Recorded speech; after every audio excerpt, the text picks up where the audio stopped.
atas kesempatan yang diberikan. Tadi saya belum sempat memperkenalkan diri. Nama saya Winda, saya berasal dari GKA Immanuel Lawang. Oke. Pertanyaan saya pertama Bapak berkaitan dengan tadi menghormati konteks kanonik. Jadi saya mau bertanya berkaitan dengan penerapan sekarang begitu. Bagaimana Pak Esra melihat ketika kita menafsirkan ayat begitu ya berdasarkan keseluruhan kanonik itu, bagaimana kita menarik teosentris atau kristosentris dari apa yang ayat Alkitab yang kita pelajari begitu ya. Apakah itu penting gitu ya untuk menemukan itu teosentris dan kristosentrisnya di dalam setiap ayat itu, atau seperti apa penerapannya begitu ya. Apakah itu harus dilakukan dan diterapkan, itu yang pertama. Kemudian yang kedua berkaitan dengan menghormati konteks versi mengabaikan konteks gitu ya. Bagaimana dengan penggunaan dalam khotbah topikal? Karena kalau kita melihat gitu ya, banyak juga hamba Tuhan atau gereja-gereja akhirnya membuat topikal, kemudian kayak mencocokologi ya, istilahnya saya mengistilahkan mencocokologi. Nah, apakah kita perlu melakukan penafsiran yang mendalam dulu sehingga kita mencocokkan topik ini dengan ayat ini itu seperti apa? Kan ada yang cuma sekedar melihat ini cocok dengan ini tapi tidak sesuai dengan konteks. Itu yang kedua. Kemudian yang ketiga berkaitan dengan tidak memasukkan sistem teologi yang dipaksakan ke dalam teks. Berbicara tentang sistem teologi, tadi Pak Esra memberikan contoh amil, premil, postmil seperti itu ya, doktrin eskatologi. Saya ingin bertanya, bagaimana pandangan Pak Esra sendiri mengenai penal substitution atonement gitu ya, yaitu penebusan pengganti gitu Yesus Kristus yang mengganti hukuman dosa manusia begitu ya, di mana ia menanggung murka Allah gitu ya. Apakah ini juga bisa disejajarkan? Kan kita tidak boleh memiliki teologi, kita kebanyakan menafsirkan teks itu sudah ada teologi yang dipegang begitu, akhirnya kita seakan-akan memaksakan itu. Nah, Bapak melihat teologi penal substitution atonement itu sebagai teologi yang primer atau sekunder seperti mungkin postmil, amil, premil, atau seperti apa? Apakah ikan kalau teologi doktrin penebusan itu ada bermacam-macam, ada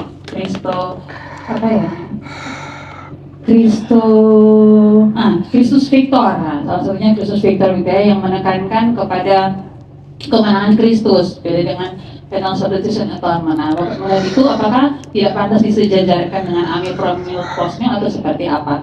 Takutnya kita sudah memiliki teologi tertentu terus kita dimasukkan. Sementara kita melihat seperti penal substitution atonement itu dia keluar doktrin itu dipegang oleh karena penafsiran dari Alkitab itu sendiri, itu dipegang oleh John Calvin, seperti itu. Terima kasih.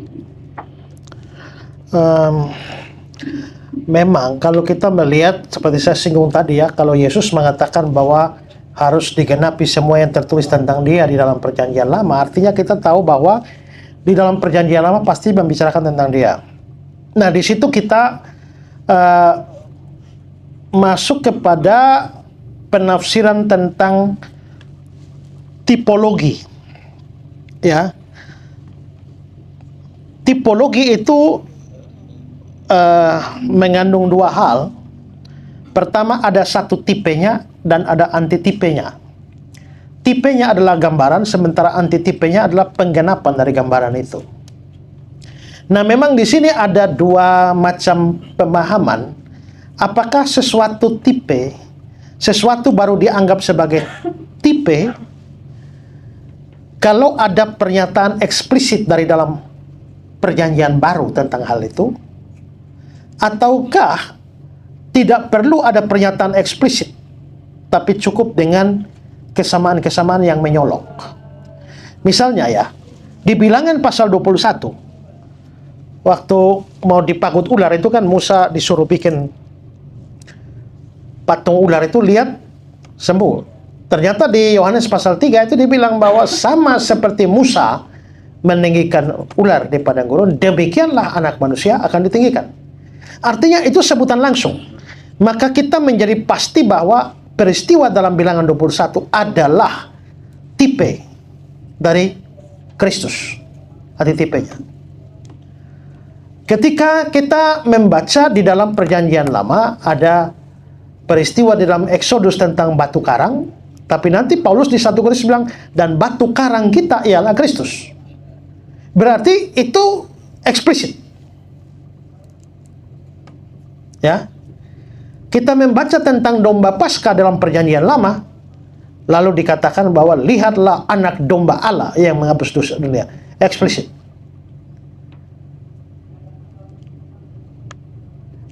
Tetapi ada juga yang menganggap bahwa mungkin tidak perlu eksplisit ya, tapi kalau dia mengandung suatu kesamaan yang mencolok sekali.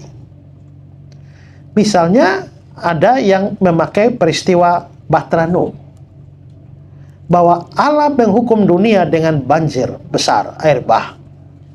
Tetapi Allah sendiri yang menyediakan jalan keselamatan. Dan jalan keselamatan yang Allah berikan hanya satu, yaitu lewat Bahtera itu. Siapa di dalam Bahtera, ya dia selamat. Siapa di luar Bahtera, ya dia binasa. Nah, itu punya kemiripan yang sangat menyolok dengan Kristus, bahwa Allah akan menghukum dunia ini, tetapi Allah menyediakan satu jalan keselamatan, yaitu Kristus. Siapa dalam Kristus selamat, di luar Kristus binasa. Nah, jadi memang ada dua penafsiran hal itu. Tentu saja yang paling kuat yang pertama, kalau ada eksplisitnya. Ya. Nah, memang yang kedua ini menarik, tapi kita mengkhawatirkan jangan-jangan muncul suatu upaya penyama-nyamaan. Sesuatu yang sebenarnya tidak dimaksudkan seperti itu. Nah, itu yang perlu berhati-hati di situ ya. Nah, artinya bahwa tidak semua bagian dari Perjanjian Lama semuanya harus dipahami dari terang tipologi seperti itu. Pasti ada bagian-bagian tertentu. Ya, misalnya ya, kalau kita lihat dari kisah Abraham, Kejadian pasal 12, ada janji mula-mula bahwa oleh keturunanmu semua olehmu semua keturunan semua manusia akan diberkati. Tapi di belakang-belakang sudah berubah dari keturunanmu menjadi olehmu menjadi oleh keturunanmu. Sebelumnya olehmu semua bangsa di bumi diberkati, tapi belakangan oleh keturunanmu. Nah, nanti Paulus memberikan penegasan. Ingat, yang dibilang keturunan itu hanya tunggal, bukan keturunan-keturunan. Berarti hanya tunggal. Artinya itu betul-betul keturunan Abraham yang jadi berkat bagi bangsa itu adalah sebuah gambaran atau janji tentang Kristus. Kalau begitu sekarang coba saya bertanya kepada saudara, apakah menurut saudara domba yang disediakan Tuhan di atas gunung mengganti Ishak yang tidak jadi dikorbankan, menurut saudara gambaran Kristus atau bukan?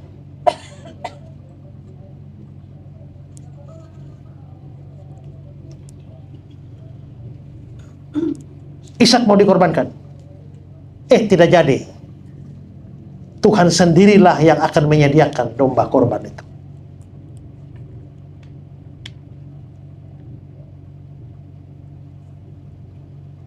Bagaimana?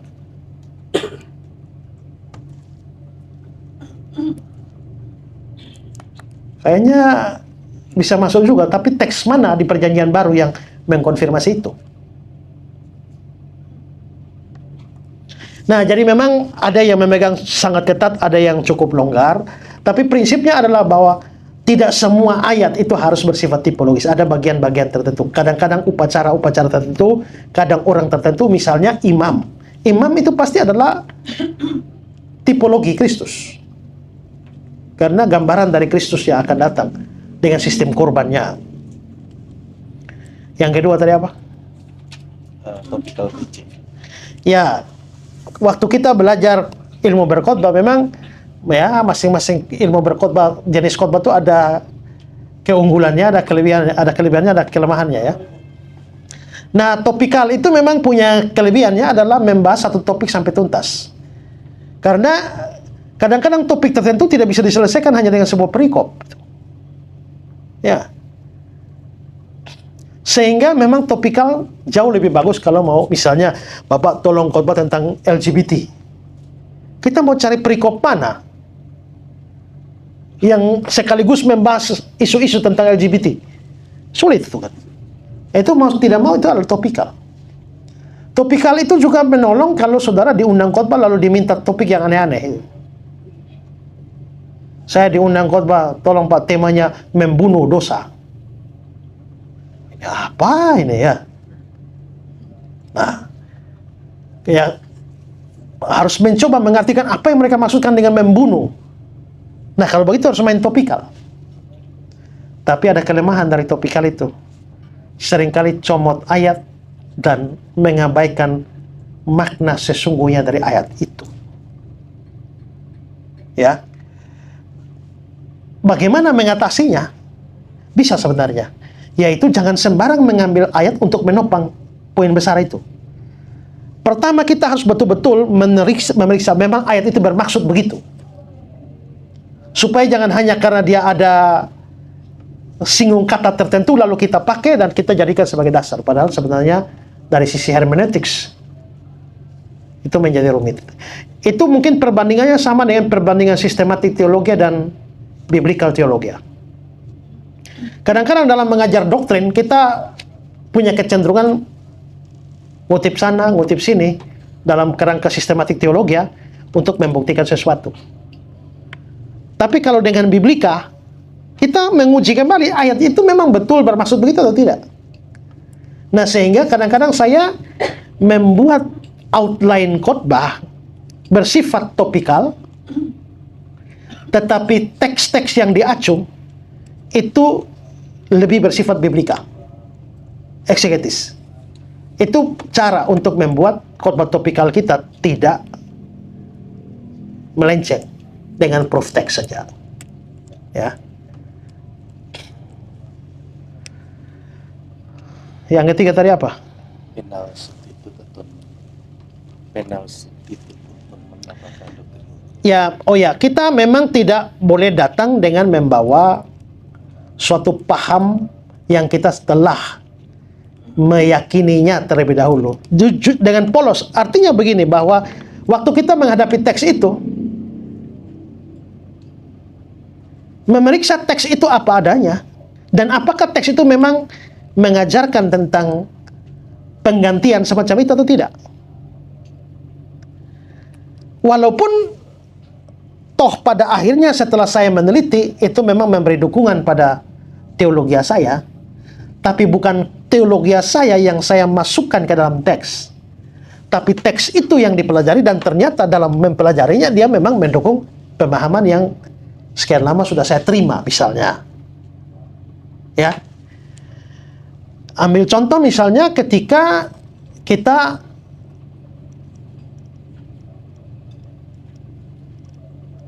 aku sendiri melatih diriku supaya setelah aku memberitakan Injil, jangan aku sendiri ditolak. Nah, kalau seorang Arminian datang kepada teks itu yang dia sudah punya pemahaman sebelum bahwa keselamatan bisa hilang, dia langsung akan berkata, wah, aku bisa beritakan ini, aku sendiri bisa ditolak. Nah, tanpa memeriksa apa maksudnya ditolak dalam hal apa di situ. Nah, ternyata bukan ditolak untuk diselamatkan, konteksnya adalah upah, sehingga ditolak untuk menerima upah. Jadi prinsipnya adalah tidak masalah kalau ternyata setelah saya mendatangi teks itu dengan jujur, ternyata teks itu mendukung atau bisa menjadi dasar dari pemahaman yang sekian lama saya sudah pegang. Tapi jangan dibalik. Karena saya sudah memegang pandangan ini, lalu saya berusaha untuk membuat teks itu cocok dengan saya. Itu berbeda dengan saya meneliti teks ini sedemikian rupa dengan jujur dan kesimpulan akhir, ternyata ini betul-betul ayat yang cocok dengan yang sudah saya pahami sekian lama. Jadi memang bukan berarti kita tidak boleh punya pemahaman sama sekali. Kita tentu masing-masing sudah terbentuk dengan pemahaman sendiri-sendiri sekarang ini. Tapi proses penafsirannya itu maksudnya. Dalam proses penafsiran itu, jangan membawa dulu asumsi-asumsi teologis itu dimasukkan ke dalam teks. Itu maksudnya, Ibu. Jadi pada saat memang kalau kita datang dan saya setuju tentang masalah penggantian hukuman yang menggantikan menerima murka Allah itu, ya, itu saya setuju itu. Tapi itu bukan karena sekedar bahwa hanya karena saya punya paham demikian, tapi karena memang teks-teks itu dipelajari secara objektif, memang memberikan dukungan terhadap konsep begitu. Ya. Oke. Ada Ya, saya mau menanggapi yang jawaban yang pertama terkait dengan tipologi. Jadi maksud saya kan di dalam Alkitab dari Perjanjian Lama sampai Perjanjian Baru itu benang merahnya, maksudnya semua itu berbicara tentang Kristus. Gitu. Ya. Nah, kemudian di dalam perkembangan khotbah-khotbah itu kita melihat di dalam teks-teks itu, teks ini ditulis Allah sementara berbicara kepada tentang mengenai apa gitu ya. Jadi apakah Bapak melihat itu adalah hal yang penting ketika kita membuat khotbah dari suatu teks Alkitab, kita kemudian melihat teks apapun itu, kita melihat misalnya kan ada orang berbicara mengenai Daud gitu ya. Jadi banyak menekankan tentang Goliat atau Daudnya begitu ya, dibandingkan menekankan Allah di balik Daud yang bekerja sebenarnya gitu ya. Jadi maksud pertanyaan saya, apakah penting untuk menekankan teosentrisnya itu ketika kita berkhotbah, kemudian ketika di Perjanjian Baru itu berkaitan dengan kristosentris ketika membuat khotbah, kemudian kita pada akhirnya kita menarik benang merahnya kepada Injil Yesus Kristus begitu ya. Apakah itu penting untuk diterapkan di dalam khotbah-khotbah, di dalam setiap penafsiran, atau seperti apa? gerakan Kristocenter. Iya. Dan semua khotbah sekarang yang Kristocentris. Apakah semuanya yang dipercaya itu harus Ya. Iya, saya tokoh siapa ya yang sekarang Timothy digalakkan. siapa? Wah, kalau sekarang digalakkan api juga Pak. Ya. Ya, itu siapa ya tokoh? Saya mendengar dari beberapa orang ada menghubungkan dengan penulis siapa gitu, yang memang lagi mempopulerkan jenis seperti itu, ya, kristosentris, teosentris. Ya saya kira sebenarnya itu baiklah ya, bahwa memang apalagi di tengah-tengah pemberitaan sekarang yang nyaris tidak ada Injil. Kalau kita memang memahami bahwa memang itu satu benang merahnya pada keselamatan, maka sebenarnya semua sejarah itu berjalan dalam sejarah keselamatan. Sehingga ya bagus kalau kita membuat kacamata kristosentris terhadap semua peristiwa dari dalam Alkitab. Saya kira itu malah bagus itu, supaya memungkinkan kita bisa berpeluang di dalam mengkomunikasikan Injil dari bagian apapun sebenarnya. Itu memungkinkan. Saya lupa siapa tokohnya yang di dunia ini yang katanya lagi mempopulerkan itu ya. Timothy Keller ya. Kalau salah satunya Timothy Keller. Ya. Dan sepertinya ada grup ya, ada banyak pendeta masuk dalam grup itu dan dilatih bagaimana caranya untuk bisa mengkomunikasikan Injil secara dari bagian-bagian Alkitab seperti itu. Ya, bagi saya yang lebih fokus kepada penginjilan, saya sangat senang kalau ada seperti itu.